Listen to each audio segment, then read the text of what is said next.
Efésios capítulo 5, a partir do verso 21 até o 33, diz assim: sujeitando-vos uns aos outros no temor de Deus. Vós mulheres, sujeitai-vos aos vossos maridos, como ao Senhor. Porque o marido é o cabeça da mulher, como também Cristo é o cabeça da igreja, sendo ele próprio o salvador do corpo. De sorte que assim como a igreja está sujeita a Cristo, assim também as mulheres sejam em tudo sujeitas aos seus maridos. Vós, maridos, amai vossas mulheres, como também Cristo amou a igreja e a si mesmo se entregou por ela, para a santificar, purificando-a com a lavagem da água pela palavra, para apresentar a si mesmo igreja gloriosa, sem mácula, nem ruga, nem coisa semelhante, mas santa e irrepreensível. Assim devem os maridos amar as suas próprias mulheres, como a seus próprios corpos. Quem ama a sua mulher, ama-se a si mesmo. Porque nunca ninguém odiou a sua própria carne, antes a alimenta e sustenta, como também Cristo sustenta a igreja. Porque somos membros do seu corpo, da sua carne e dos seus ossos. Por isso deixará o homem seu pai, a sua mãe, e se unirá à sua mulher, e serão dois numa só carne. Grande é este mistério. Digo, porém, a respeito de Cristo e da igreja. Assim também vós, cada um em particular, ame a sua própria mulher como a si mesmo, e a mulher reverencie o seu marido. Esse é um texto que eu chamaria assim, da elite, né? Assim, eu não classifico textos na Bíblia, mas na elite no sentido de ser conhecido, repetido, e porque é tão rico, tão rico, tão rico, você poderia facilmente trabalhar 2 sermões em cada verso que nós lemos, e nós não lemos poucos. Para cada verso nós podemos pregar 2 sermões de tão profundo e importante que tudo isso é. Mas também é vantajoso fazer algo que eu quero fazer nesta noite. Eu quero fazer um voo panorâmico sobre todo o texto, voar sobre a coisa toda e ver os principais pontos, não nos aprofundarmos muito em nenhum deles, mas termos uma visão geral, não é? Porque é muito vantajoso às vezes, antes de descer num lugar para explorar, você fazer um reconhecimento aéreo, assim, porque quando você estiver lá embaixo, você vai se localizar melhor. Aqui é o lago, que é perto daquela outra coisa, porque você tem uma visão já geral, já ampla, uma visão panorâmica dessa imensa sabedoria bíblica sobre o assunto do casamento. Nada é mais importante, porque é tudo sobre Deus, é tudo sobre Cristo, é tudo sobre o Evangelho. Assim, o casamento é uma metáfora, é uma imagem. Nós estávamos falando hoje que todo o universo é uma metáfora da glória de Deus, uma imagem, não é a realidade, é só para os nossos olhos físicos informarem os olhos espirituais a grandiosidade do peso, do significado, de tudo aquilo que Deus é, da glória de Deus. Então, o casamento é uma metáfora, é uma imagem, é um quadro, é uma parábola, que representa algo muito maior do que um homem, do que uma mulher, do que a vida em família. Por isso, quão grave é tudo que tem acontecido sobre casamento, não só durante a história dos homens, mas de maneira aguda nas últimas gerações. Então, defende a relação entre Cristo e a igreja aqui, e este é o significado mais profundo de tudo que Paulo está falando sobre o casamento. Ele pretende ser um drama vivo de como Cristo se relaciona com a igreja, de como é esse relacionamento. Nós sabemos que a riqueza infinita de Deus precisa de várias metáforas para você saber tudo que Cristo é, tudo que Deus é, várias metáforas, figuras essa é uma das mais importantes para nós compreendermos aquilo que Cristo está fazendo, a comunhão e aquilo que Ele está fazendo em relação à igreja, em relação ao plano eterno. Então, se você quiser entender o significado de Deus para o casamento, você tem que entender que nós estamos lidando com uma cópia e não com o original. Sabe? É precioso, mas é só uma cópia. É só uma metáfora, não é a realidade. Nós não estamos lidando com a realidade. É óbvio que uma cópia de algo importantíssimo é importante, mas é óbvio que é infinitamente menos importante que a coisa em si. É uma parábola de uma verdade. Então, o original, a realidade, a verdade, é o casamento entre Deus e o seu povo, é o casamento entre Cristo e a igreja, é algo sobre, não o tempo, mas sobre a eternidade. Então, enquanto cópia, metáfora, parábola, o casamento, ele está diante de nós, e quanto mais distorcido ele for, mais maléfico é em encobrir ou jogar escuridão sobre quem Deus é, a sua glória. E um certo autor disse: olha, como Deus fez o homem à sua imagem, Deus fez o casamento à imagem da relação de Cristo com a igreja. O casamento eterno de Cristo com o seu povo. Deus quis que houvesse uma imagem, como um homem é a imagem de Deus, e assim é o casamento. Então eu quero olhar de maneira panorâmica 4 coisas: o que é o casamento, o que ele faz, o que ele precisa e o que ele mostra. Então, o que é o casamento? Qual é a essência? Qual é a definição? Qual é o grande problema da nossa geração? É que as pessoas que se dizem cristãs, elas têm as mesmas definições que o mundo tem das coisas. Ela está pensando sobre amor, romance, casamento, com a mente de Hollywood, sabe? Os mesmos sonhos, aspirações, visão. Não é de se admirar que a mesma tragédia que tem acontecido no mundo tem acontecido na igreja, em relação ao casamento. Então, isso talvez o ponto que o Novo Testamento e a Bíblia enfoca sobre o casamento é o principal texto, esse que a gente leu. E Paulo cita diretamente o texto do Antigo Testamento, quando ele diz assim: por isso o homem deixará o seu pai, a sua mãe, e se unirá à sua esposa, e os dois se tornarão uma só carne. Essa é uma citação direta de Gênesis 2, versículo 24. Então, quando ele diz: um homem deixará o seu pai, a sua mãe, e se unirá à sua mulher, a palavra hebraica que ele está usando ali é a palavra basicamente que fala de aliança, um pacto. Ele vai deixar seu pai e sua mãe e vai fazer uma aliança, vai fazer um pacto. Nós já vimos que Deus sempre se relacionou por alianças e por pacto, e não dá para compreender o que o casamento é sem compreender o que é aliança e o que é um pacto.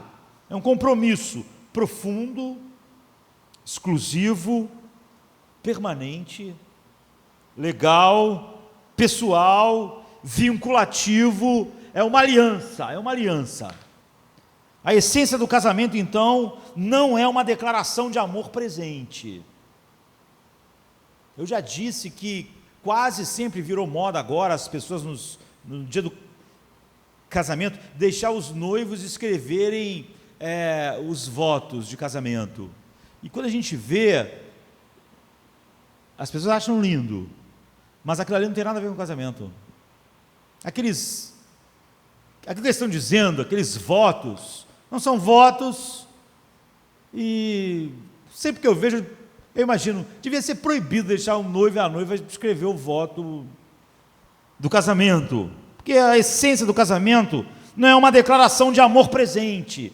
Olha, você, eu te amo, a minha vida com você se transformou num paraíso, você é o sol da minha vida, com você todas as estrelas brilham, minha vida ganhou cor. Essas coisas assim que as pessoas gostam de dizer, sei lá, declaração de quanto você ama alguém, de quanto você está apaixonado por alguém, de quanto aquela pessoa é maravilhosa, importante, não é voto de casamento e não está relacionado à aliança. A essência do casamento, então, não é uma declaração de amor presente, não é uma declaração do que você está sentindo naquela hora, não é uma declaração do que você sentiu ontem, ou nos anos que antecederam aquele momento, tão importante quanto seja o que alguém está sentindo na hora do casamento. A essência do casamento não está relacionada com aquilo. Dizer eu te amo não é casamento. Você é o amor da minha vida, eu não sei, eu não imagino minha vida sem você, não é casamento. Você pode dizer isso sem ser casado. Na verdade, as pessoas dizem isso sem ser casado. Então, o matrimônio não é tanto, e não é, de fato, uma declaração de amor presente. É uma promessa obrigatória de amor futuro. É isso que é uma aliança. A aliança fala sobre o que vai acontecer no futuro, o que eu vou fazer no futuro, o que vai acontecer no futuro, não no presente. É uma promessa. Você não faz promessas falando o que você está sentindo agora. É uma promessa não de se sentir quente e amoroso e vibrante todo o tempo, porque quem pode prometer isso?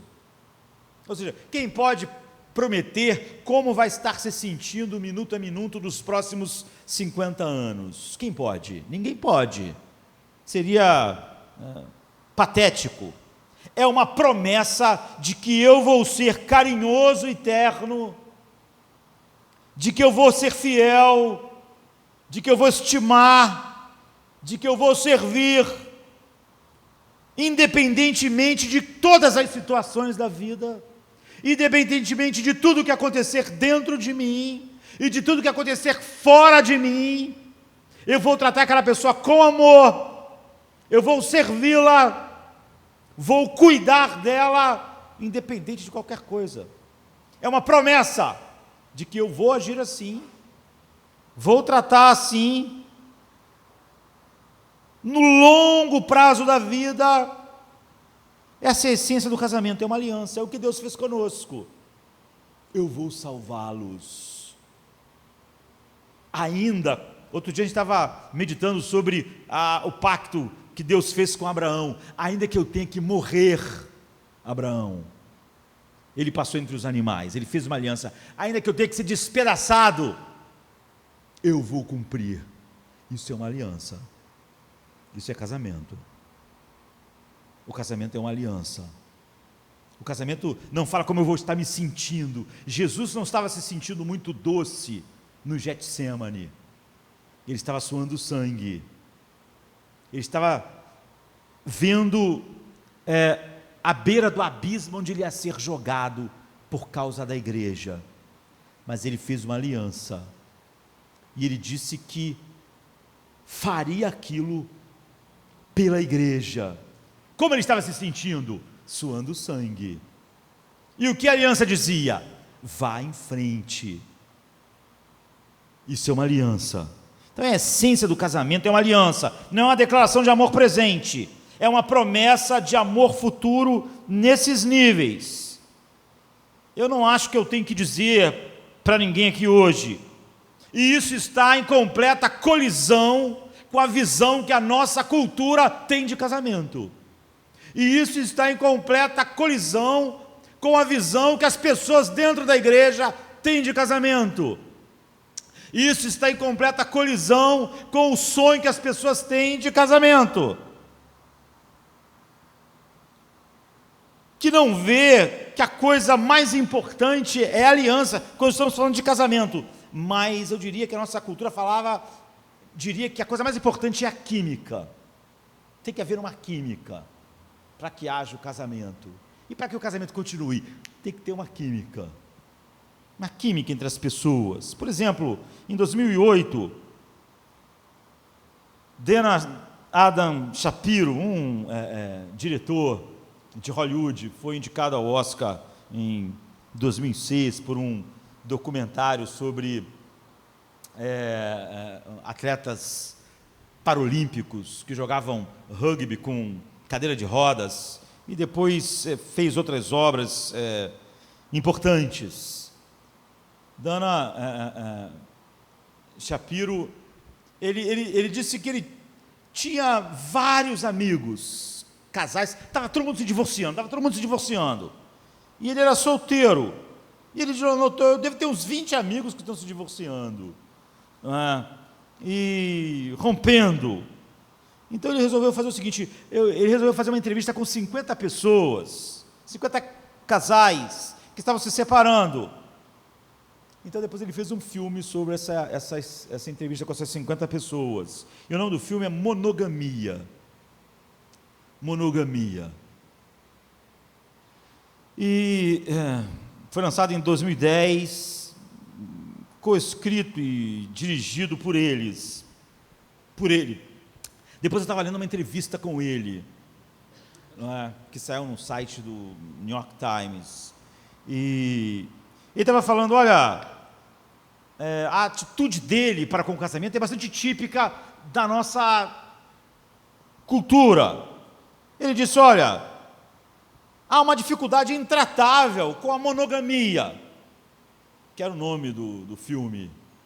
E é por isso que os casamentos estavam todos acabando. Ele disse, há algo intratável. E ele disse, olha, a paixão sexual e a química precisam de espontaneidade. E o casamento, por obrigação, por definição, desculpe, o casamento é obrigatório. Então, química, espontaneidade e obrigatório são duas coisas que não se juntam. O que você faz no casamento é uma questão de obrigação. É uma aliança. É uma promessa. Envolve o futuro. Assim, se a paixão e química precisam de espontaneidade para existir, paixão e química, e o casamento é tudo sobre o dever, fatalmente, disse o Shapiro, a monogamia e o casamento vão sufocar a paixão. Fatalmente. É impossível obter essa espontaneidade, essa química, porque a natureza pactual do casamento, inevitavelmente, acaba com essa espontaneidade, então sufoca. E ele diz, então, eu não vejo que devia haver qualquer espanto, como o casamento é algo intratável, a longo prazo. Agora, em completa oposição ao que ele estava dizendo, um dos maiores poetas do mundo do século passado, Winston Alden, morreu em 73, ele, um poeta inglês, ele diz algo que é exatamente o contrário do filme Monogamia, que é a cara da nossa cultura. Ele diz assim, qualquer casamento, feliz ou infeliz, é infinitamente mais interessante do que qualquer romance, ainda que apaixonado.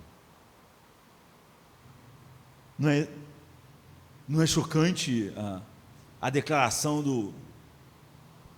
do poeta? Se você repetir isso, se você deixar essas palavras tocarem em você, agora pense isso, esse grande poeta, esse homem brilhante, esse poeta genial, reconhecido por todos, qualquer casamento, feliz ou infeliz, é infinitamente mais interessante do que qualquer romance, por mais apaixonado que seja. Por quê? Ele diz, porque o resultado do casamento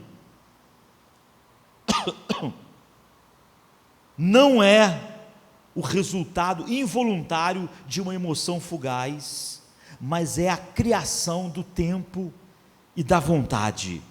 Agora, como alguém poderia dizer isso? Que um casamento, que é a criação, não é produto, como ele mesmo usa a expressão, involuntário de emoção fugaz, mas a criação do tempo e da vontade. Como é que alguém poderia dizer que qualquer casamento, que é a criação do tempo e da vontade, feliz ou infeliz, é mais interessante do que qualquer romance, mesmo que mais apaixonado? O que ele está dizendo é o seguinte,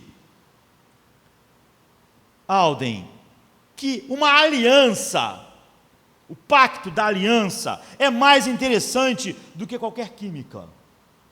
Em outras palavras,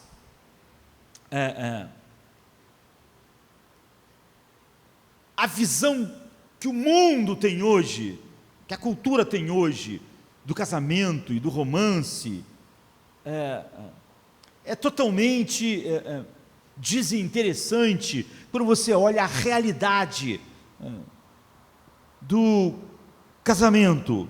Agora eu imagino uma pessoa que diga assim, com uma visão de que tudo que importa numa relação é a química, a espontaneidade, e que o casamento, pela sua obrigação, ela vai acabar matando exatamente isso, como Shapiro disse no seu Monogamia. Uma pessoa que estivesse aqui hoje e falasse comigo, olha, pense, pastor Josemar, melhor, né? Pense na primeira vez que você beijou sua esposa, 30 anos atrás, porque foi há 30 anos atrás, a primeira vez que eu beijei a minha esposa. Não era minha esposa ainda, né? Pense 30 anos depois, ao beijar a sua esposa, tem a mesma emoção elétrica daquele dia, daquela vez? Minha resposta seria não. Eu espero que não. Porque aqui está a razão. Essa química que a pessoa está falando, que houve, no meu caso, 30 anos atrás, a primeira vez que eu beijei a mulher que se tornou a minha esposa, ou você, o seu marido, aquela emoção elétrica, a primeira vez que você beija ou toca alguém, isso que você está chamando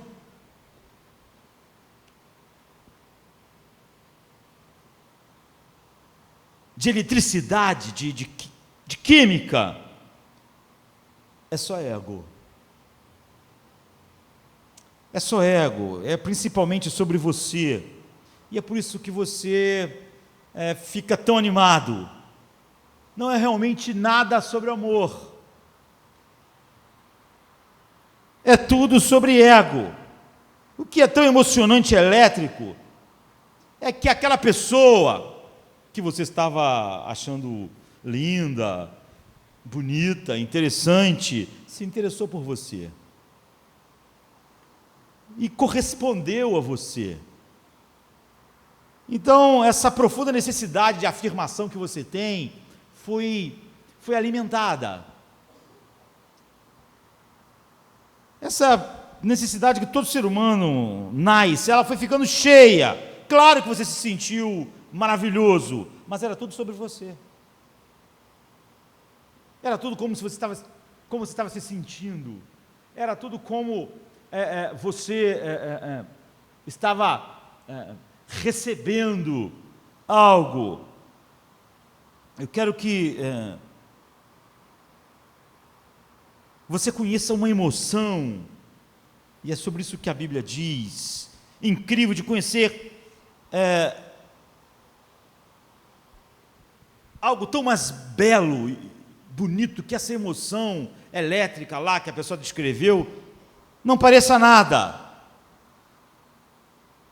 que é a emoção que realmente é o que é amor. Aquilo lá é tudo sobre você. Mas para realmente você amar alguém, você ser totalmente comprometido com alguém, com a alegria de outra pessoa, com o cumprimento da vida de outra pessoa e não com a sua, com a felicidade, o bem-estar de outra pessoa, a ponto de você estar disposto a fazer qualquer sacrifício para que ela tenha aquilo, sabe, a cortar um braço fora, a morrer se você pudesse. Isso é algo forte, é uma paixão também, porque paixão quer dizer um forte sentimento, não é? A gente tem que ter cuidado para uma palavra não se tornar só, não ter só um significado. A gente chama da paixão de Cristo, não é assim? Então, paixão é um sentimento intenso que possui a capacidade de alterar o comportamento, pensamento. Então, tem paixão no amor, no ódio, enfim. Então, você pode ter uma chamada noite de paixão, sem estar disposto a fazer nada, nenhum sacrifício, e dar nada da sua vida para aquela outra pessoa. Isso acontece o tempo todo.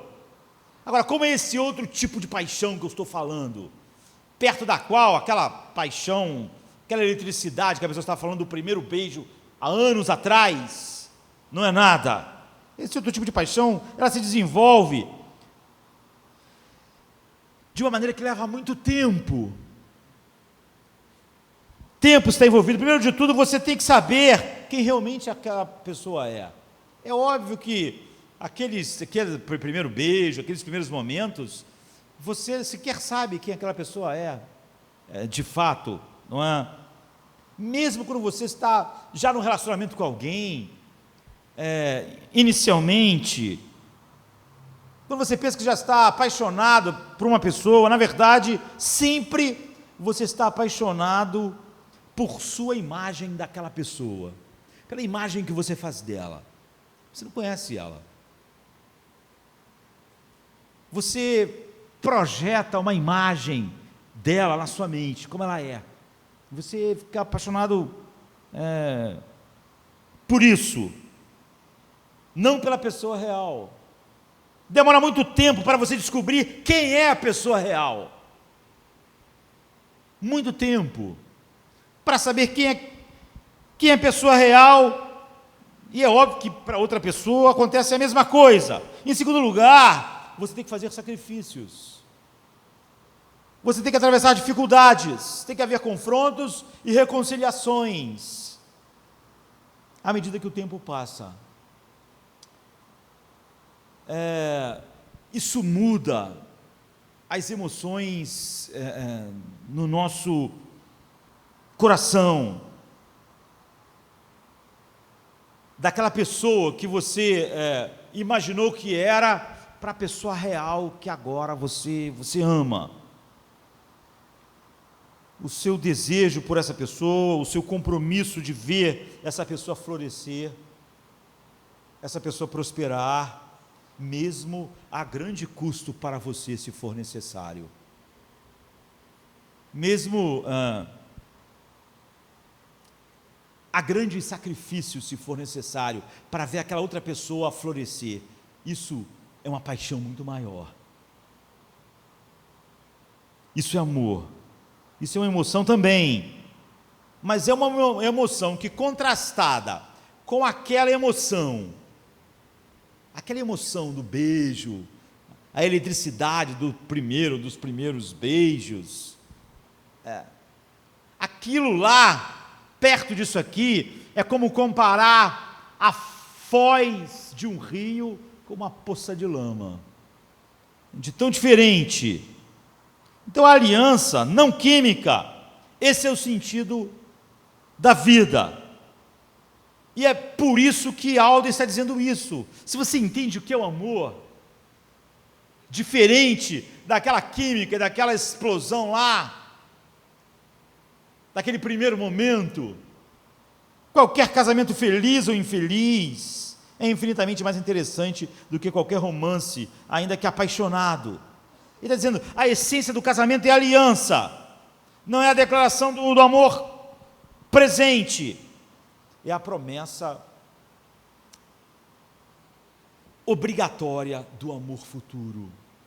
E vai envolver todas essas coisas que nós vimos. Então, o que o casamento faz? Se ele é uma aliança, se ele é tão diferente daquilo que não só o mundo, mas como as pessoas agora estão vendo e colhendo os mesmos frutos, ainda que digam que conhecem Deus, a palavra de Deus e o significado do casamento. Então, qual é o seu propósito? Eu vou tentar dar 2. Como eu disse, eu não vou tratar profundamente nada no assunto, porque nós podemos e, quem sabe, fazer 2 sermões de cada verso. Mas 2, há uma passagem rica e famosa, não é? E que nos dá 2 propósitos que a Bíblia traz. O primeiro é que o propósito do casamento é purificar. Nessa passagem, que é a mais famosa sobre o casamento, olha esse verso tão famoso: marido, amai as vossas mulheres, assim como Cristo amou a igreja e se entregou a si mesmo para santificar, purificando-a pela lavagem com água através da palavra, e apresentando-a como uma igreja radiante, sem manchas, nem rugas, ou qualquer outro defeito, mas santa e irrepreensível. Então, qual é o propósito de Cristo quando Ele entra na sua vida? Quando Ele entra na minha vida? Você pode dizer, ser amado e amar, isso é óbvio, está totalmente incluído, mas Ele vem fazer o quê? Ele vem fazer mudanças, Ele vem mudar, Ele vem fazer profundas mudanças em nós que somos a igreja. Ele está vindo para trazer essas mudanças, porque nós somos espiritualmente retorcidos, nós somos espiritualmente manchados, nós somos espiritualmente feios, nós somos cheios de manchas, de rugas, de defeitos. Ele quer nos tornar espiritualmente brilhantes, bonitos, gloriosos. Aqui a Bíblia está dizendo que isso é uma das bases do casamento. O seu cônjuge entra na sua vida não para ser o seu salvador, mas para se associar com o Salvador, para trazê-lo a esse lugar, o lugar em que você vai se tornar a pessoa que Cristo te criou para ser. Novamente, nós queremos fazer um pequeno contraste. Se você perguntar à cultura assim, a nossa cultura, qual é o propósito do casamento? Por que tal coisa como o casamento? Não é difícil inferir a resposta que as pessoas vão dar, tanto das pesquisas empíricas que a gente lê, quanto sites de relacionamento, pesquisas com jovens e adultos mostram que a maioria das pessoas dizem: eu quero alguém que não vai me mudar. Eu quero alguém que não vai me mudar. Eu quero alguém que vai me aceitar como eu sou, que vai me amar assim do jeito que eu sou. Os anúncios dizem a mesma coisa. Estou procurando alguém que me aceite por quem eu sou e que não vai tentar me mudar. Ok, você não vai se casar para ser mudado. Então você vai se casar por quê? Se nada na sua vida precisa ser mudado, por que você se casaria? Por que você não deixa tudo como está? Não é? Essa resposta não faz sentido. Em outras palavras, eu estou bem do jeito que eu sou. Eu não quero que ninguém tente me mudar. Eu só quero um companheiro, um certo romance. E eu não quero ser mudado, eu não quero ninguém que me mude. A Bíblia diz que romance, companheirismo, faz parte, são importantes no nosso relacionamento. Mas, se isso é a tua visão desse relacionamento, ele está totalmente desconectado da palavra de Deus. Porque você não está bem como você é. É péssimo você não mudar.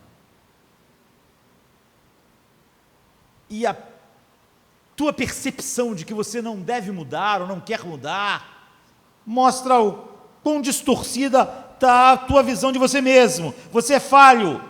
Você tem todo tipo de problemas. Você está longe de ser a pessoa que Deus fez você para ser. Eu estou longe de ser a pessoa que Deus me fez para ser. Entende? Todos nós estamos distante, muito distante. Quando você entende isso, então você começa a reconhecer que Deus diz aquilo que Deus diz ser o propósito do casamento. E aquilo que o teu cônjuge entra na sua vida para fazer parte. O que você quer é uma pessoa que entende o que Deus quer na sua vida. O que Deus quer e o que Deus está fazendo na sua vida. E se você nasceu de novo, se você está em Cristo, como em Filipenses 1:6 diz, aquele que começou a boa obra há de terminá-la até o dia da redenção, vai terminar até o dia de Cristo. O que é esse trabalho? Esse trabalho é porque você é uma sombra do que você vai ser. Você é um borrão. Você é um borrão quase irreconhecível do que você vai ser um dia. É o que você é. E se você conhece alguém que Jesus está mudando, e se você gosta dessa pessoa, não é? Você também quer ver essa pessoa se tornar quem Deus criou ela para ser. E você, ao mesmo tempo que gosta dessa pessoa, agora, você está louco para ver a pessoa que ela vai ser de fato. Às vezes, e só às vezes, você tem um vislumbre do que ela vai ser. Às vezes, sabe, você vê um vislumbre de sabedoria, um vislumbre do caráter de Cristo mais visível, um vislumbre, uma visão da coragem que devia estar lá, da sabedoria, da maturidade, ou seja, da semelhança com Cristo. Você vai ter esses vislumbres do futuro gloriosos na vida daquela pessoa, mas logo você vai ver aquilo ser encoberto por muitas coisas que obscurecem todas essas realidades. Outro dia eu estava vendo alguém dizer que adora montanhas, mas que quase sempre ficava frustrado a maior parte das viagens que ele fazia para as montanhas, porque ele disse que sempre passou a marcar viagens mais longas lá quando ele ia para alguma montanha, ficava 5 dias, uma semana, 2 semanas, porque ele disse que as montanhas mais lindas que ele já viu, por exemplo, na Escócia, País de Gales, ele disse que quase sempre está tudo coberto de nuvem. Tu chega lá, faz a viagem, fica na montanha e tu não vê nada. Mas ele disse que às vezes depois de 3 dias sem ver nada, a nuvem abre e você tem aquela visão deslumbrante, coisa mais linda que existe, aquelas montanhas. Mas tempos depois as nuvens fecham de novo e a visão some. Então você viu aquelas belezas e elas são encobertas. Assim somos todos nós na verdade, sabe? De vez em quando as nuvens se separam e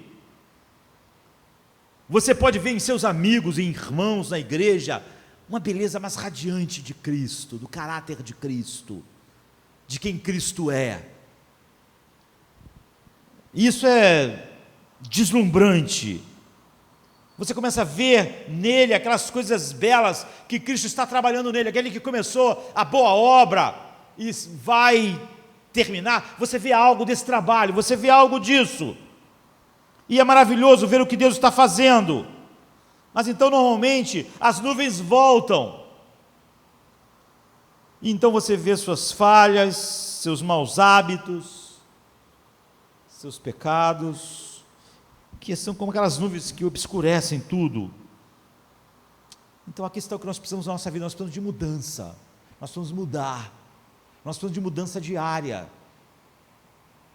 E em primeiro lugar, precisamos da comunidade cristã. É para isso que Deus nos chamou e sempre nos coloca numa comunidade cristã, onde nós precisamos de companheirismo. Significa que você precisa de irmãos e irmãs ao seu redor que te amem, que possam te falar a verdade em amor, que estão particularmente animados com as mudanças que Deus está fazendo na sua vida, que gastam tempo em suas casas orando por essas mudanças na sua vida, que quando veem os vislumbres, quando as nuvens saem e olham para a sua vida e veem parte dessa beleza que Deus está criando, se alegram e ficam deslumbrados, como aquele cara na montanha, quando vê toda aquela beleza que Deus criou. Porque os irmãos estão vendo o que Deus está fazendo em você e estão fazendo parte disso. Agora, o casamento cristão é a forma mais intensa de comunhão cristã. A mais intensa. O que você precisa em sua vida é alguém que entre em sua vida e te diga: eu te amo. E eu sou totalmente animado com aquilo que Deus está fazendo na sua vida. Ela precisa de um monte de mudança. Ela está muito distante do que devia ser.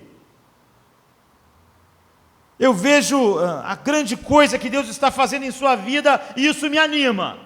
Isso me anima. E eu quero ser parte disso. Eu quero me associar com Cristo para ajudá-lo a crescer na graça e a tornar-se isso. Isso que Ele determinou que você seja, a pessoa que Ele determinou que você seja. E eu quero que você se associe à minha vida, para que a mesma coisa aconteça no sentido oposto.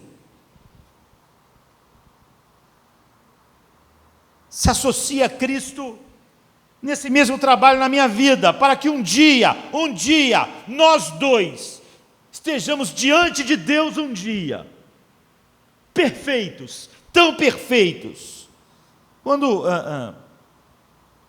todas as coisas ruins, e todos os pecados, e todas as falhas terão caído, e nós finalmente seremos as pessoas que Deus determinou que nós fôssemos na eternidade.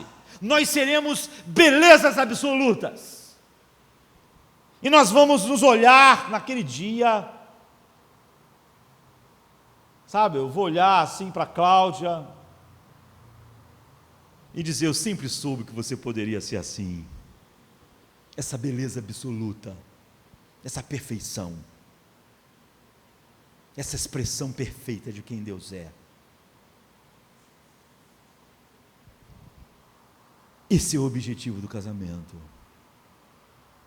Você está começando a pensar: mas isso está muito alto, não é? Isso está muito na altura, assim, está tão alto isso aqui, eu estou indo para baixo e estou até ficando meio tonto.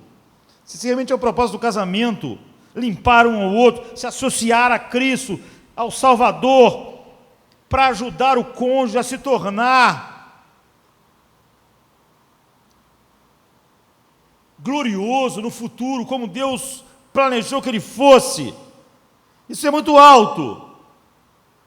Vamos trazer isso para a terra, como Deus está fazendo isso no dia a dia. Você sabe que essa é a realidade, você entra num casamento esperando o quê, queridos? Esperando confronto.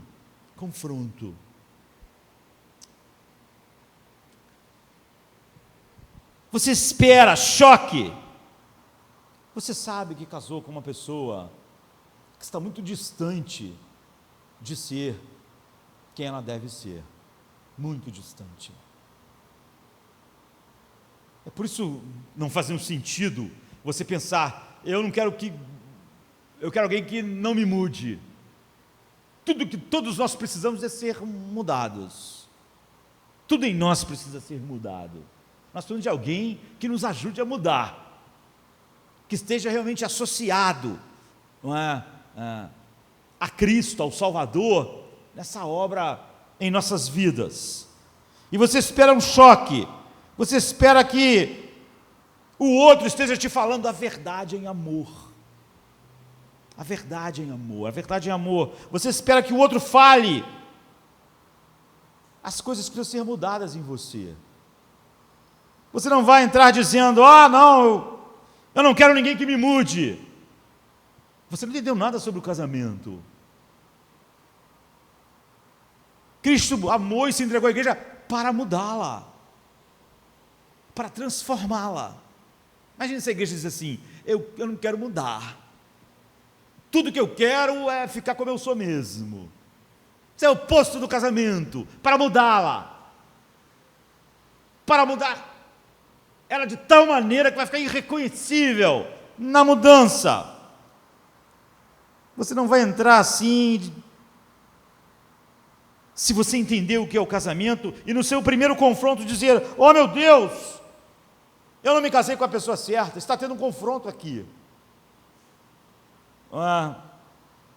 Se você se casou com a pessoa certa, na verdade, haverá confronto.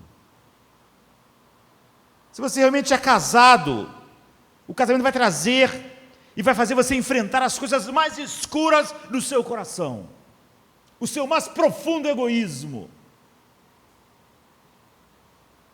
porque não há nenhum tipo de relacionamento que atinja tanto o nosso egocentrismo e a nossa ideia de que tudo devia girar em torno de nós do que o casamento.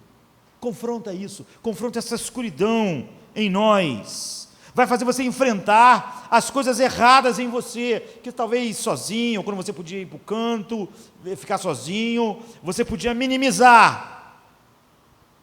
Nenhuma outra relação é capaz de expor tanta mazela no seu coração, imperfeição e coisas para Deus mudar, como o casamento. Nenhuma. E muita coisa sobre a qual você está em negação, quando você estiver casado, você não vai poder negar aquela realidade. Você vai ter que sair de negação. Então, primeiro de tudo, você espera esse tipo de coisa. Você espera dar e receber. Você espera confronto. Você espera que seja feito isso, que alguém te fale a verdade em amor. Nós esperamos que os irmãos nos falem a verdade em amor. Mas como eu disse, entre os nossos irmãos em Cristo, o irmão mais próximo é o nosso cônjuge. E você espera isso. É óbvio que falar a verdade em amor é confronto. E certa vez alguém disse que casamento é como, eu não sei a palavra em português, é como um rock tumbler, ou gem tumbler, é tipo um copo, assim, antigamente, muito antigamente era assim, agora são máquinas, em que você coloca pedras dentro, e elas são sacudidas umas nas outras, elas ficam batendo umas nas outras, e elas polem umas às outras, e quando acaba o processo, elas estão lindas. Hoje em dia são máquinas, mas ainda é a mesma ideia, como se fosse um copo assim, que divide no meio, você põe as pedras lá, elas estão meio brutas ainda, fecha ali, e aquela máquina gira, e aquelas pedras lá dentro, elas ficam se chocando, e quando acaba o processo, elas estão lindas. A fricção entre elas foi tirando aquelas coisas ruins. Duas pedras ásperas, colocadas juntas assim, ficam lindas. Através de bater, suas bordas vão sendo quebradas. Então, em vez de você ficar chocado com o confronto, você espera pelos confrontos no casamento, porque você sabe que o propósito do casamento, um dos propósitos é a mudança, e nada expõe mais aquilo que precisa ser mudado em você do que o seu casamento, do que a sua relação com a pessoa mais próxima com você possível. Em segundo lugar, se isso é verdade, como você escolhe casar? Não é? As pessoas, às vezes me perguntam assim, mas eu não devia escolher alguém que eu estou atraído para casar? As minhas escolhas para mim namorar alguém, para casar, não devia ser alguém que eu estou atraído? Sim, mas eu gostaria que a pessoa, ou que qualquer pessoa solteira aqui, tivesse uma atração mais abrangente, porque por que não ser atraído por algo em outra pessoa, que você sabe que vai ficar cada vez mais forte com o tempo, em vez de ser atraído por algo que você já sabe que vai ficar cada vez mais fraco com o tempo? Quase sempre quando as pessoas falam sobre ser atraído, eles estão falando sobre aquilo que com o tempo vai ficar mais fraco. E não sobre aquilo que com o passar do tempo vai ficar mais forte.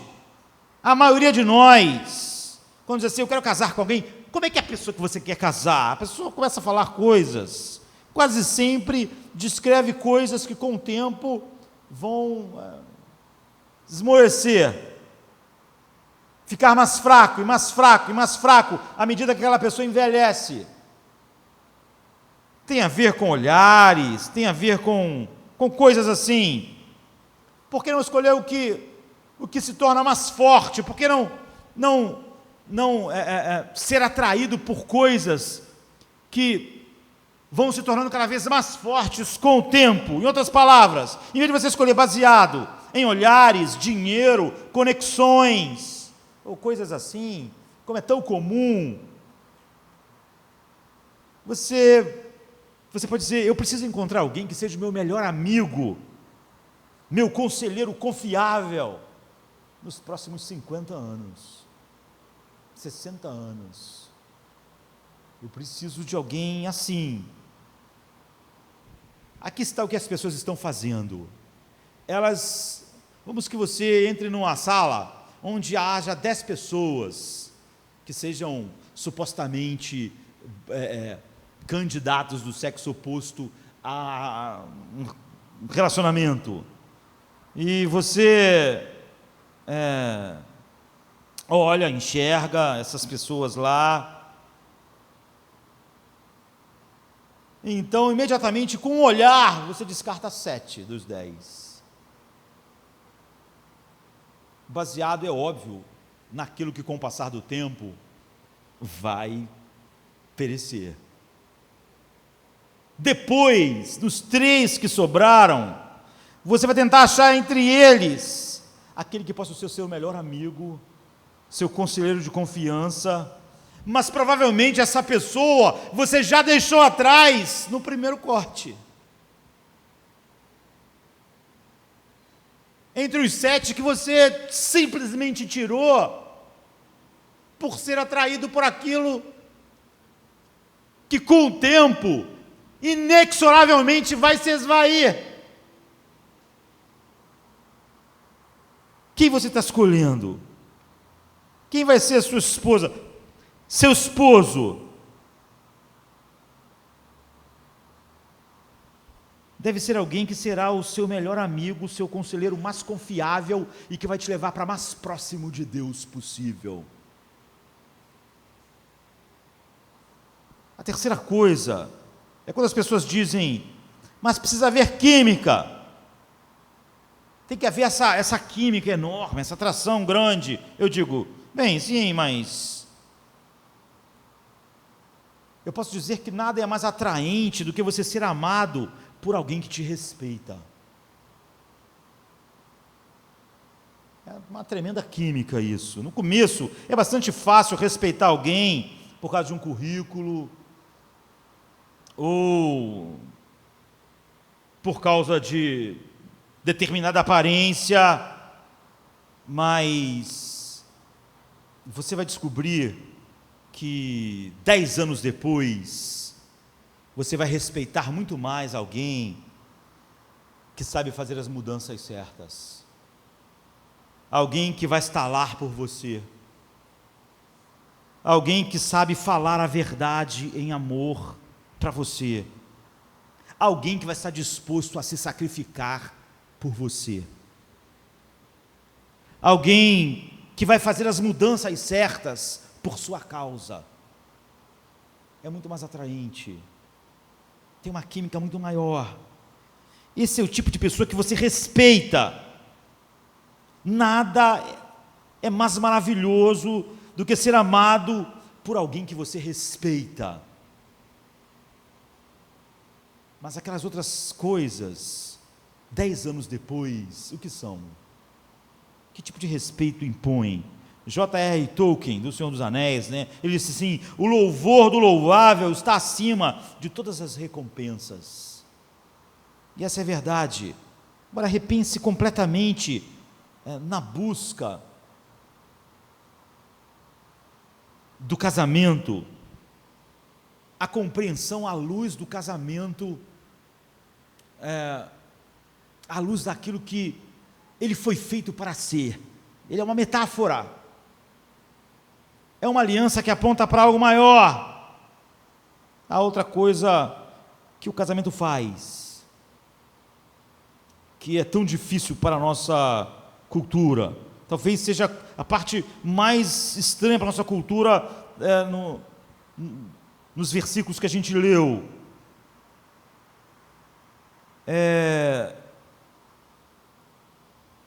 você tenta de alguma forma preferir que nesse grande texto ele não estivesse lá. Aqui está a segunda coisa: ele foi feito para preencher a lacuna entre os sexos. Você notou a maneira que o texto diz que o papel do homem e o papel da mulher no casamento não são exatamente iguais, porque ele reconhece a diferença entre os sexos e gêneros no casamento. A Bíblia não diz que nós somos iguais, porque nós não somos iguais. A Bíblia leva as nossas diferenças de gênero e nossa diferença a sério, porque exatamente ela quer trabalhar essa realidade que nós vimos. Ela não ignora, de maneira que a nossa cultura faz, moderna, o quão diferente nós somos, o quão diferente eu e minha esposa somos, um homem e uma mulher. A Bíblia não só leva a diferença de gênero a sério, mas nos dá uma maneira de permitir que esses gêneros se complementem como Deus determinou que eles se complementassem. Então, a Bíblia faz isso de uma maneira brilhante, porque estabelece só uma coisa, só um princípio básico, de longo alcance, mas é controverso. E ao mesmo tempo eu diria que ele é tremendamente flexível. Um princípio diz assim: esposas, deixem que os seus maridos sejam cabeça no casamento. É isso. Diz assim o texto: sujeitem-se uns aos outros por temor de Cristo. Aqui está falando todo mundo se sujeitando a todo mundo. Depois ele continua assim: mulheres, sujeitem-se aos vossos maridos como ao Senhor, pois o marido é o cabeça da mulher, como também Cristo é o cabeça da igreja, que é o seu corpo, do qual ele é o Salvador. Assim como a igreja está sujeita a Cristo, também as mulheres estejam sujeitas em tudo aos seus maridos. Maridos, amem as suas esposas, assim como Cristo amou a igreja e entregou-se a si mesmo por ela. Efésios 5, 21 a 25.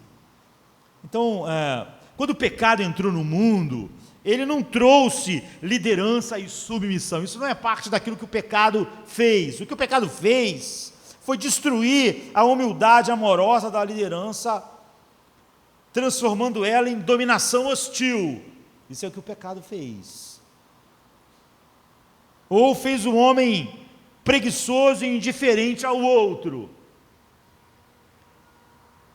e pegou a submissão inteligente, voluntária da mulher e transformou em quê? Em manipulações obsequiosas, em insubordinação, enfim. O que o pecado fez não foi criar liderança e submissão, foi distorcer essas coisas através do seu efeito feio e destrutivo em tudo aquilo que ele toca. Então, a liderança não é um direito de comando, de controle, é uma responsabilidade de amar como Cristo amou e dar a sua vida pela sua esposa em liderança servidora, e a submissão não é servil nem coagida, é escolhida, porque não é assim que Cristo quer que a igreja seja sujeita a Ele. Ele quer que a nossa sujeição, nossa aqui como igreja, seja livre, alegre, contente, refinada, fortalecida. E, em outras palavras, esse texto, ele não nos deixar dar as definições do que é essas duas coisas que nos complementam. Então, se eu pudesse dizer de maneira simples, como é um voo panorâmico e não um estudo a respeito,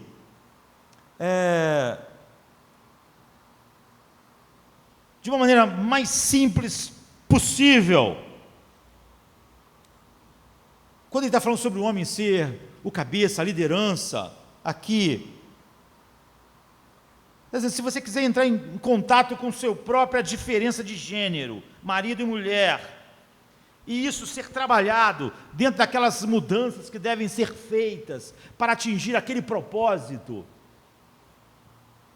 transformador, no qual você é parceiro do Salvador, na transformação daquela pessoa que Ele colocou, o cristão que tem a maior comunhão contigo, que é o seu cônjuge. Adote isso como princípio. No final, deixe o seu marido ter a palavra final. Antes que vocês queiram dar o significado que isso quer dizer, deixem a Bíblia fazer. Quando você não puder concordar, quando for impossível concordar, chegar a um acordo, que é sempre ideal, deixe-o ter a palavra final, deixe-o ser o cabeça na relação. É assim que essa transformação é trabalhada em nós. Agora, imediatamente alguém diz: olha, o que isso significa? Espere, a Bíblia pega o controle disso, a Bíblia não deixa você definir isso, não deixa um homem definir isso, não deixa a mulher definir isso, não deixa ninguém definir isso, ela diz o que é, e ela define para nós. E o texto diz duas coisas para o homem sobre o que é liderança. A primeira coisa que diz é que o homem nunca deve exercer liderança para agradar a si mesmo. Entendeu isso? Nunca pode ser para agradar a mim mesmo. Veja, amai vossas mulheres como Cristo amou a igreja e se sacrificou e morreu e se entregou por ela. Este é o princípio, está no versículo 25. É o marido, é sobre o marido. Ele nunca deve fazer nada baseado em agradar a si mesmo. É o trabalho do marido, para sempre, colocar as necessidades e desejos da sua esposa à frente dos seus próprios desejos. Sempre.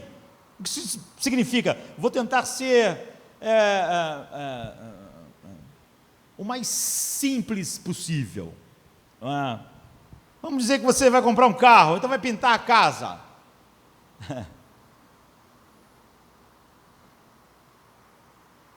Vocês não podem concordar com a cor.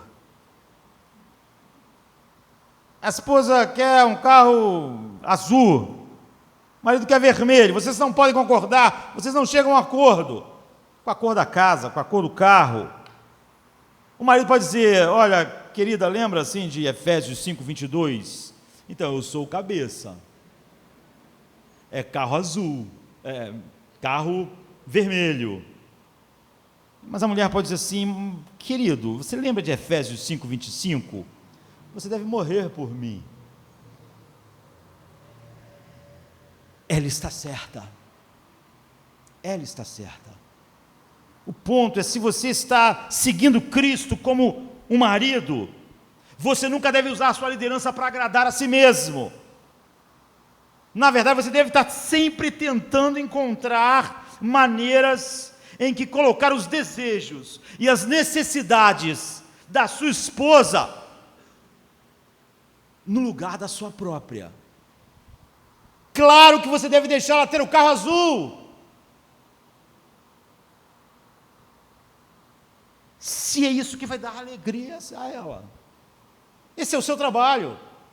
Seu trabalho é morrer pela sua esposa, cuidar da sua esposa, dar a vida pela sua esposa. É seu trabalho. Você diz: bem, então o que é liderança então? Pensem. Vocês acham realmente que Cristo lá no Getsemane estava pensando nas necessidades dele? No conforto dele, no que era bom para ele? Ele estava pensando na sua igreja, o que ela precisa, o que é fundamental para ela.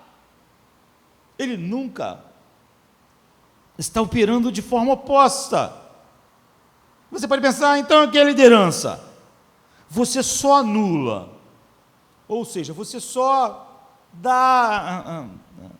cruza quando não há um acordo,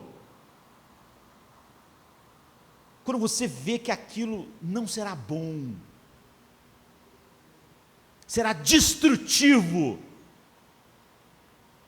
para a glória de Deus, para a vida dela e para a vida de vocês. É o único lugar. Alguém tem que fazer a chamada final. Isso é destrutivo. Isso vai de encontro a tudo aquilo que Deus pode olhar como algo que lhe agrade, que lhe honre. Só quando você sabe que está fazendo a melhor coisa do ponto de vista de Deus para os dois, é que você toma o ponto em que naquilo você deve fazer a chamada final. Você é o responsável. É óbvio que você tem outras responsabilidades. Esse é um ponto, entre outras coisas, de ser o provedor, de ser várias coisas que vão entrar nisso, várias responsabilidades que os homens hoje não assumem, não é? De serem aqueles que vão assumir o ônus final da disciplina a seus filhos, enfim, muitas coisas que as pessoas gostam de fugir e jogar para o outro. A segunda coisa, você vê, a primeira coisa é essa: nunca ele toma uma decisão para agradar a si mesmo, e sempre e só ele vai agradar a esposa, ainda que ele tenha que morrer e perder e se negar. É o trabalho dele. Ele está sendo como Cristo é para a igreja. Amai como Cristo amou a igreja, se entregou por ela, se sacrificou por ela, morreu, não levou em conta o seu conforto, sua posição, sua dor, seu sacrifício. Ame assim. Nunca, nunca alguém está nesse lugar se ele tomar alguma decisão que era para agradar a si mesmo. Ele está fazendo o oposto daquilo que ele foi chamado para fazer. Apenas quando aquilo vai ser destrutivo e não vai poder se encaixar naquilo que glorifica a Deus, na transformação nossa como casal, naquelas pessoas que Deus intentou para nós sermos. Em segundo lugar, o tempo está acabando, né? É que você vê que depois disso não há nenhum detalhe cultural praticamente dado na Bíblia a este princípio. Não é? É dado esse princípio geral que vai nos guiar. Você vê muitas pessoas que pegam princípios, às vezes eles vão estudar um livro lá de um puritano, e eles começam a pegar princípios culturais de outras épocas, mas você vê que a Bíblia não faz isso. Não é? Ou então alguém diz assim, na minha família, marido age assim, na minha família, eu lembro que o meu pai, a Bíblia diz, deixarás, pois, o seu pai e a sua mãe. Não, você não traz pai e mãe, como a sua família era. O que Deus diz? O que é? Então você vê que a Bíblia não dá detalhes, não fala sobre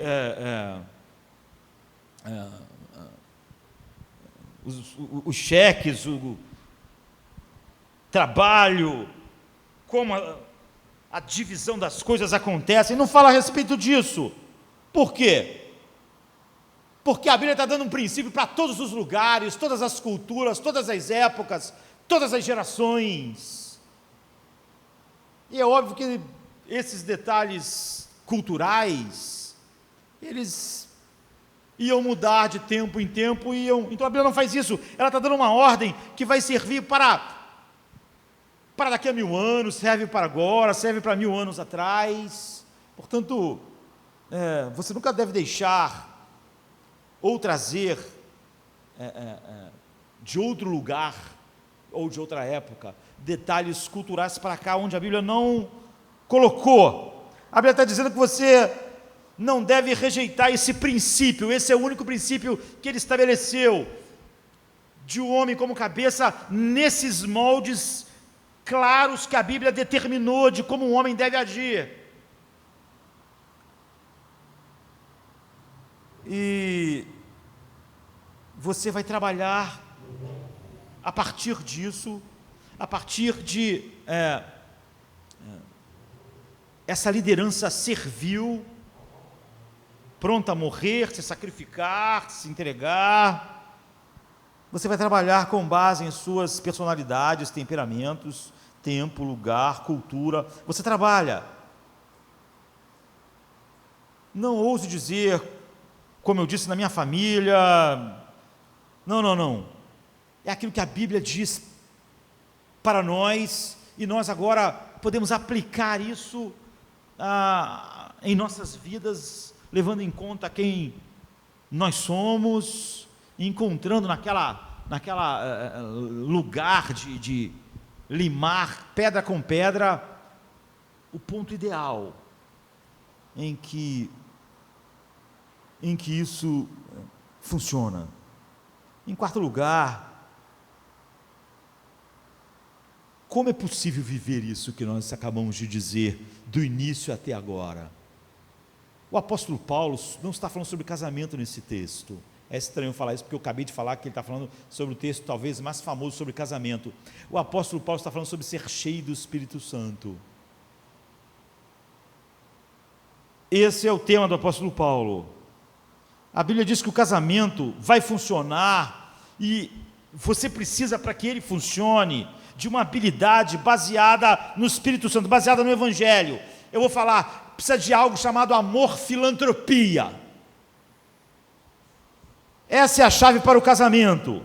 Observe que nós começamos lá no 21. Submeta-se um ao outro por reverência a Cristo.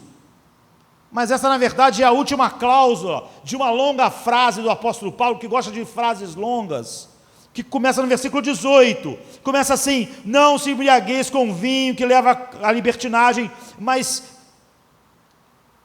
se encham do Espírito, falando entre vós com salmos, hinos e cânticos espirituais, cantando, louvando de coração ao Senhor, dando graças constantemente a Deus Pai por todas essas coisas, em nome do nosso Senhor Jesus Cristo, sujeitando-os uns aos outros no temor de Cristo. Mulheres, sujeitos aos vossos maridos, como ao Senhor. Maridos, pois o marido é o cabeça da mulher, como também Cristo é o cabeça da igreja, que é o seu corpo, do qual é o Salvador. Você vê, é uma sentença só: maridos, amem suas mulheres, assim como Cristo amou a igreja e se entregou a si mesmo para santificá-la, tendo purificado-a pelo lavar da água, mediante a palavra.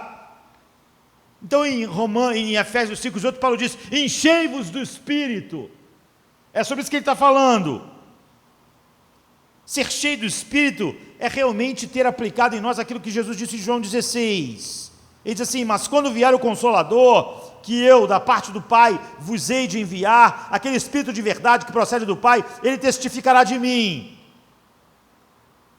Em Efésios 3,17, Paulo diz: o trabalho do Espírito Santo, por assim dizer, é tornar essas coisas que você sabe com a sua cabeça, realidade no seu coração, como nós estávamos falando hoje pela manhã e na quinta-feira. Você sabe que Jesus morreu por você? Você sabe. Um monte de gente pode dizer que sabe isso, mas se ela não tem o Espírito Santo, ela só vai saber isso. Como eu estava dizendo hoje de manhã, quando o Espírito Santo age em nós, saber que Cristo morreu por mim me constrange.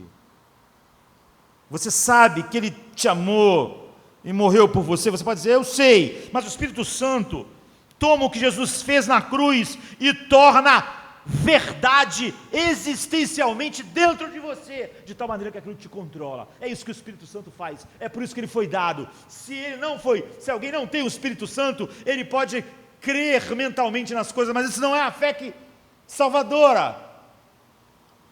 Te agarra a verdade que está no livro, que você pode ler e que qualquer um pode ler e dizer: isso aí é verdade, isso aí aconteceu. Isso agarra você e torna poderoso existencialmente em você, verdadeiro em você, agarra você. Você compreende quão grande e alto e profundo e longo é o amor de Cristo, e ele se torna um fogo ardente no seu coração, que controla a sua vida. Paulo continua e diz que significa ser cheio do Espírito Santo, então, por causa disso, porque esse amor toma o nosso coração, essa realidade. Primeiro ele diz: isso vai te levar, nesse texto, a cantar por dentro, sabe? Haverá música interior. Você vai estar sempre cantando, você vai estar fazendo melodia, você vai estar transbordando de alegria, você vai estar aquilo que o vinho faz com o homem, o Espírito Santo vai estar fazendo em você, com essas verdades. Uma graça incrível, amor incrível. E a última coisa que ele menciona é que ele vai permitir que você se submeta uns aos outros por referência a Cristo. Quando você tem esse incrível amor, essa alegria incrível, esse sentimento em você, você vai servir as outras pessoas, diz o versículo 21, o apóstolo Paulo. Essa vai ser a realidade. Aí no 22 ele diz: mulheres, sujeitem, no 20 ele vai dizer: sujeitem-se uns aos outros por temor a Cristo. Então, de repente, no 22 ele diz: esposas, submetam-se aos vossos maridos. Agora espere, você vê, ele não está falando assim: olha, eu estava falando sobre a plenitude do Espírito, agora acabou o assunto, vou falar sobre casamento. Ele não faz isso, porque ele não está fazendo isso. Ele está falando sobre ter sua alma soprada com o amor existencial verdadeiro de Deus dominando você. Então ele começa a falar sobre casamento, esposa, maridos, sem nenhuma transição, porque não há transição. O que ele está dizendo é que o casamento, de fato, nunca funciona como ele deve funcionar, sem pessoas que o casamento também é uma expressão, o casamento como Deus o estabeleceu, que vai glorificar a Deus, é uma extensão de ser cheio do Espírito Santo. Esse é o pressuposto. A menos que você conheça o amor de Deus, existencialmente, poderosamente em seu coração, você não será capaz de fazer aquilo que Paulo está dizendo sobre o casamento, e sobre nada do que ele vai dizer a respeito de ser cheio do Espírito Santo. Então eu falei sobre amor, filantropia. Por quê? O que é um filantropo?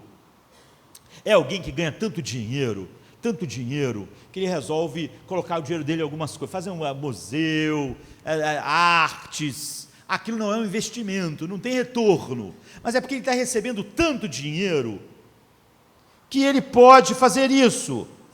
Ele pode colocar o dinheiro não para rendimento. Então, não há maneira de você chegar nesse lugar, daquilo que é essa aliança, não é? Em que você vai ter que atravessar momentos de dificuldade, de serviço e sacrifício, de maridos amar as mulheres como Cristo amou a igreja, de que agradá-la é o seu serviço, de que negar a si mesmo faz parte daquilo que é ser quem você deve ser. Inicialmente, tudo que nós somos é um feixe de egoísmo, e tudo começou, se você pensa como o mundo, como uma descarga elétrica egocêntrica pensando em você. Essa pessoa me alegra, essa pessoa me satisfaz, essa pessoa isso, essa pessoa aquilo, de tal maneira que quando essa pessoa não me agrada, me satisfaz, e nem acontece nada disso, eu falo que a química acabou, porque é tudo sobre mim, então acabou. Você nunca vai chegar lá, Paulo está dizendo. Amar o seu cônjuge durante as vezes em que seu cônjuge é distraído, em que ele não é encorajador, mas desencorajador, em que o seu cônjuge não é o que ele devia ser. Se o seu cônjuge for a principal fonte da sua vida, da sua felicidade, você, em vez de você está recebendo esse amor existencial poderoso de Deus, o seu cônjuge for o fornecedor disso, então você só vai poder estar amando e dando essas coisas ao seu cônjuge quando ele estiver te dando de volta esse amor. Mas se a sua verdadeira fonte de significado, esperança, amor e alegria for Deus, você é como um filantropo. Por que ele pode botar aquele dinheiro no museu, se não vai ter lucro nenhum? Porque ele está recebendo muito de outra fonte, suficiente para ele botar lá e continuar tendo. Se Deus for essa fonte de amor, de significado, de esperança, de amor, de alegria, mesmo quando o seu cônjuge não lhe der essas coisas que o cônjuge devia dar, você ainda vai ser uma fonte para ele, como os irmãos em Cristo. Quando o seu cônjuge deixar de dar o amor que te devia te dar, quando houver algo duro sendo dito, você vai, em vez de você derreter, se ele é a fonte da sua felicidade, se ele é a fonte da sua, é a base da sua personalidade, agora, quando isso acontecer, você desmorona. Mas se não é, se é como Paulo está dizendo, você pode continuar jorrando esse amor quando ele falha. Você só pode continuar dando amor se o teu cônjuge for a fonte, for o teu salvador, enquanto você estiver recebendo dele isso. Mas você não vai poder dar esse amor filantropia, que é porque eu tenho uma fonte tão grande chegando de dinheiro, que eu posso dar, mesmo quando aquilo não está me dando retorno.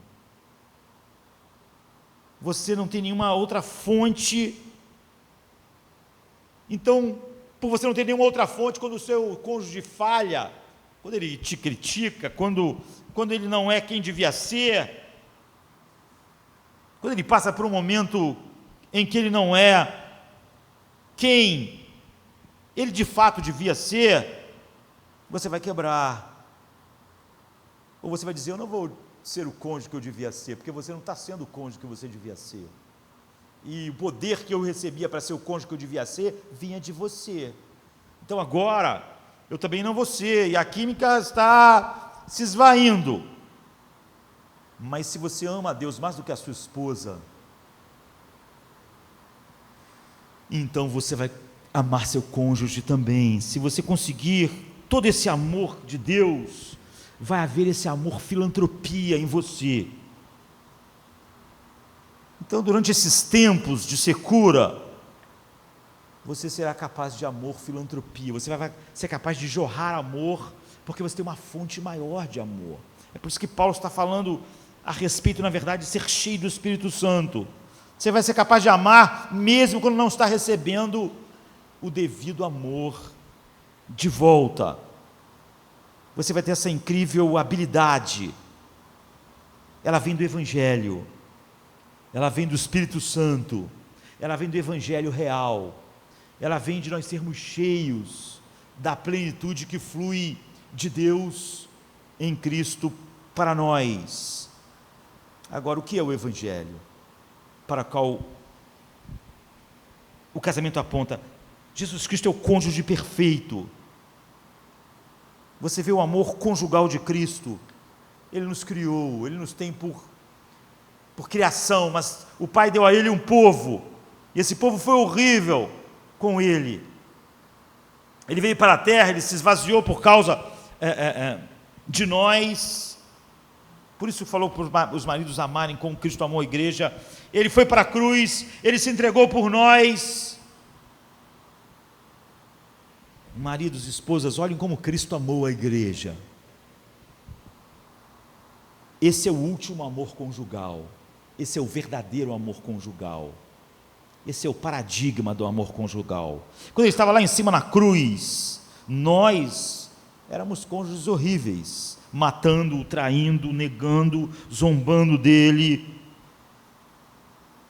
Ele falou a verdade em amor para nós. Através da sua morte veio ressurreição. Então, se você ama a Deus mais do que o seu cônjuge, você vai amar o seu cônjuge bem.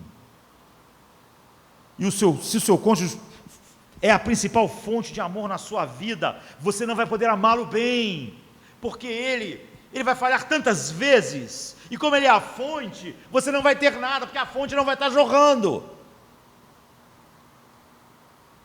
Você precisa, Paulo está dizendo, da plenitude do Espírito Santo, do Espírito Santo. Mesmo, você pode dizer assim, e alguém que não é cristão e parece ter um bom casamento, se uma pessoa não cristã, ela emular algumas coisas desse tipo de relação, ela vai colher alguns frutos disso, porque é óbvio que Deus estabeleceu o casamento como uma instituição para o mundo todo, só quem pode viver isso aqui, são os filhos de Deus, isso que expressa realmente o propósito pelo qual aquilo que foi feito. Como nós fomos feitos novas criaturas e estamos cada vez mais sendo transformados para manifestar quem Deus é, mas todos os homens foram criados à imagem de Deus. Está quebrada neles, mas há algo ainda, uma lembrança lá. Então, eu quero encerrar dizendo, a Bíblia diz que esse é um mistério profundo, por isso que ele disse, não digo do homem e da mulher, mas de Cristo e da igreja. Porque o amor do casamento é apenas um indicador para isso. O amor humano é penúltimo. O nosso casamento não é o amor último. É penúltimo. É por isso que se você é solteiro, se você nunca casar, você vai viver bem. Porque na verdade, apesar de todas as bênçãos do casamento, ele é só uma metáfora para o verdadeiro amor, o verdadeiro casamento no qual todos nós estamos nos direcionando. Então você está bem, porque na verdade se você vê o amor humano, o casamento humano como penúltimo, você sabe que você tem aquilo para o que a placa aponta, mesmo que você mesmo não experimente isso na sua própria vida. Por isso que homens que tiveram vidas plenas como Cristo não foram casados. A vida plena não está relacionada, apesar da grande bênção que o casamento é. Por outro lado, se você sabe que o casamento é penúltimo, você também vai ter um grande casamento, porque você não vai esperar do casamento que ele seja o seu salvador. É o contrário, não é? Você, exatamente por estar cheio desse amor que o Espírito Santo opera em nós, que tornou real essa verdade do Evangelho, você sabe que o casamento é uma metáfora para aquilo que você tem em Cristo, que está cheio de coisas nas quais Deus está usando você para moldar. Então você vai poder ser essa bênção na vida de casado por causa do casamento último, e você vai ser uma bênção solteiro por causa do casamento último, porque tudo aponta para ele finalmente. Esse é uma grande viagem de helicóptero rápida sobre esse grande texto. Como eu disse, cada verso merece 2 sermões, mas nada é mais diferente do que nossa cultura acredita sobre casamento.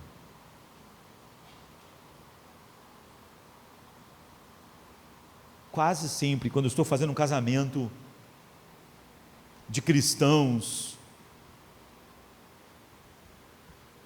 eu sei que não estou fazendo um casamento de cristãos, porque aquelas pessoas estão indo diante de Deus como 2 pessoas lá da cultura.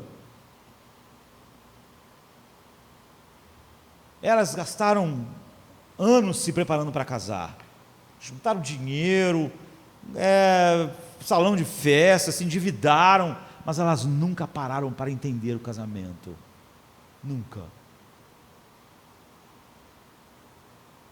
Então, elas estão indo na mesma direção que o mundo inteiro à nossa volta. Isso é trágico. Então nós temos que orar a Deus que esse panorama que Ele nos mostrou de imensa sabedoria bíblica sobre o casamento é fundamental, porque nunca houve uma cultura ou lugar em que nós precisássemos tanto de uma visão alta e sublime assim do casamento. Então eu oro a Deus para que nós ordenemos nossa vida segundo a palavra de Deus, e que Ele permita que o Espírito Santo